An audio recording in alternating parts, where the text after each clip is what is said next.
Honor GT 5G যেটা 17 December launch করা অসাধারণ ডিজাইনের একটা স্মার্টফোন। আর আমরা সবাই জানি অনরের ফোন মানে একদম পারফরমেন্সের দিক থেকে ফ্ল্যাগশিপ লেভেলের।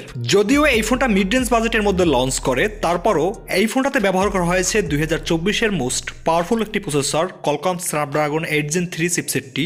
তবে শুধু পারফরমেন্সের দিক থেকে না, মিড রেঞ্জ বাজেটের মধ্যে আপনি অনর জিটি 5G ফোনটাকে একটা অলরাউন্ডার ফোন বলতে পারেন। আর হ্যাঁ, অনরের এই জিটি সিরিজটা একদম নতুন একটা সিরিজ, আর এটাই এর ফার্স্ট ফোন অনর জিটি 5G। সো ভাই ব্রাদার, আজকের ভিডিওতে থাকছে অনর জিটি 5G ফোনটির আনবক্সিং সহ ফার্স্ট ইমপ্রেশন। এই ফোনটি কেমন দাম নিয়ে লঞ্চ করলো, বাংলাদেশ মার্কেটে এর দাম কেমন হতে পারে। তো ভিডিওটি শুরু করার আগে আমাদের এই ভিডিওটি ভালো লাগলে অবশ্যই একটি লাইক ও আমাদের চ্যানেলের নিয়মিত আপডেট পেতে চ্যানেলটি সাবস্ক্রাইব করে সাথেই থাকুন। প্রথমে আনবক্সিং। এইটা হলো অনর জিটি ফোনটির হোয়াইট কালারের বক্স। বক্সের উপরে জিটি কথাটা বড় করে মেনশন করা হয়েছে। আর এর বক্স কন্টেন্টে রয়েছে প্রথমেই ফোন, এরপর থাকছে user manual, SIM ejector pin, 100 watt superfast charger এবং সবশেষ type A to type C charging cable. এবার যদি আমরা হনর জিটি ফোনটির দিকে আসি, ডিজাইন ও বিল্ড কোয়ালিটির কথা বললে এই ফোনটি মোট 3টে কালার ভেরিয়েন্টে লঞ্চ করে: ফ্যান্টম ব্ল্যাক, ক্রিস্টালাইজ হোয়াইট এবং সিলভার। এইটা ক্রিস্টালাইজ হোয়াইট, অনেক সিম্পল একটা ডিজাইন। আর এই ফোনটার চারদিক থেকেই ফ্ল্যাট।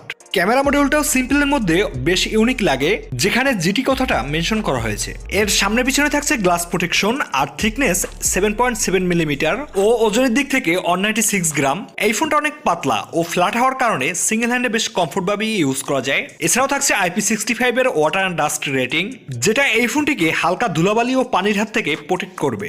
ডিসপ্লে চিন বেজেলস একদম নেই বললেই চলে। আর ডিসপ্লে উপরের দিকে থাকছে সিঙ্গেল পাঞ্চুয়াল।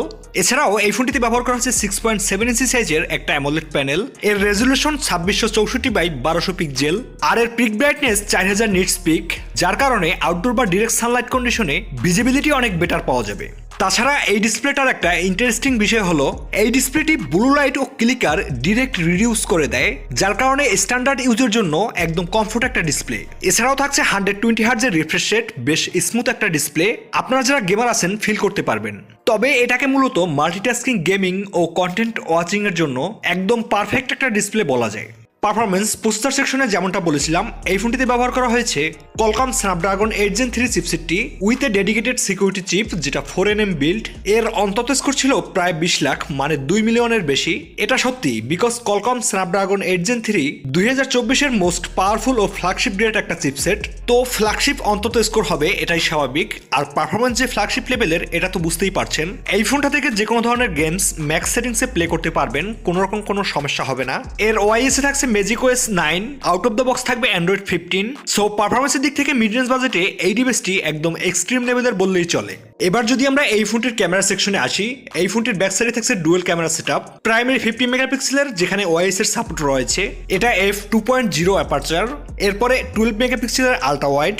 এই ক্যামেরা সেটআপটা এক কথায় দুর্দান্ত। আপনারা যেমনটা দেখছেন, এর পিকচার কোয়ালিটি, কালার টোন অনেক ভালো আসে। এমনকি লো লাইট কন্ডিশনেও পিকচারের ডিটেলসটা অনেক ভালো আসছিল। এই ফোনটির রেয়ার থেকে ভিডিও রেকর্ড করা যাবে 4K up to 1080p-তে।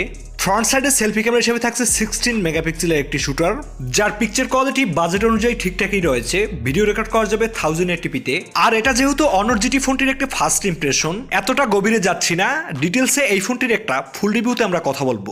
Battery O charger. এই ফোনটিতে ব্যাটারি থাকছে 5300 mAh এর, সাথে দেওয়া আছে 100 ওয়াটের ফাস্ট চার্জার, যেটা থেকে অনর ক্লেম করছে মাত্র 15 মিনিটের মধ্যেই এই ফোনটিকে 0 to 60% চার্জ করা সম্ভব।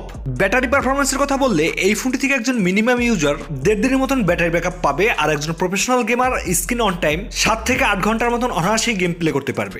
Connectivity, network 5G, Wi-Fi 7, dual bands, USB Type-C 2.0, Bluetooth 5.3, NFC সাপোর্টও থাকছে। সবশেষ আমরা যদি এই ফোনটির প্রাইসিং এর দিকে আসি, এই ফোনটি চাইনিজ মার্কেটে মোট 3টি র্যাম ভেরিয়েন্টে লঞ্চ করে, যার বেস ভেরিয়েন্ট শুরু হয় 12GB 256GB স্টোরেজ থেকে। আর এর দাম রাখা হয়েছে 2199 ইউয়ান, যেটা বাংলাদেশি টাকায় কনভার্ট করলে 31 থেকে 32,000 টাকার মতন আসে। আর এই ফোনটা বাংলাদেশে আসলে হয়তো এর দাম 30 থেকে 35,000 টাকার মধ্যে থাকবে আশা করি। এখন দেখুন, বাজেট অনুযায়ী আমার মনে হয় এই ফোনটা কিন্তু একদম পারফেক্ট একটা কম্বো। গেমিং থেকে শুরু করে ক্যামেরা, ব্যাটারি সবকিছুতেই যেন ফ্ল্যাগশিপের ফিল দেয়। সো যারা গেমার রয়েছেন, এই ফোনটা বাংলাদেশে আসলে অবশ্যই নিয়ে নিতে পারেন।